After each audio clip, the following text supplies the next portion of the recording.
Mkuu wa mkoa wa Dar es Salaam Albert Chalamila ameungana na Watanzania na taasisi mbalimbali kulaani kitendo cha kushambuliwa na kujeruhiwa kwa Padri Charles Kitima.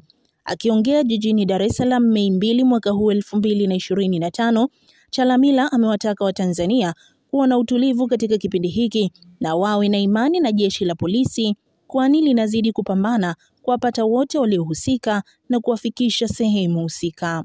Ndugu waandishi wa habari, mimi kama mkuu wa mkoa wa Dar es Salaam na wenzangu wote, na kama ambavyo jeshi la polisi likushatoa statement yake, naungana pia na kauli zote ambazo zimetokea kulaani vikali sana jambo hili.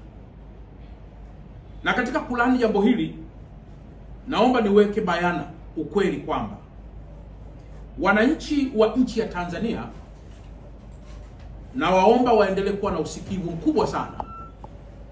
Lakini pia na kwa wale wote ambao wanaonyesha mashaka kwa jeshi la polisi, naomba nao wawe na imani kubwa sana kwamba vyombo vya dola havitamuonea mtu yoyote wala havitapuuzia jambo lolote, na jambo hili litakuwa prosecuted katika hatua zote kwa mujibu wa kisheria.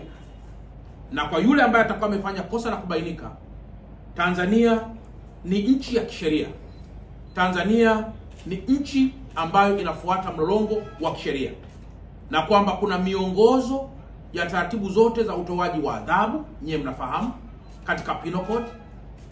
Hayo yote yameelezwa, na kwamba mtu yoyote atakayebainika atafikishwa katika vyombo vihusika ili sheria iweze kufuata mkondo wake.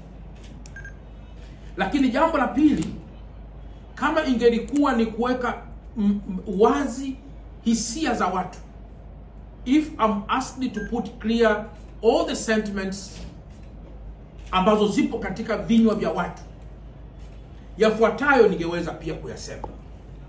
La kwanza, mnakumbuka rais wa sasa wa serikali ya Marekani, United States of America, President Trump, akiwa kwenye mlolongo wa kampeni zake, aliwahi pia kupata shambulio la kupigwa na risasi.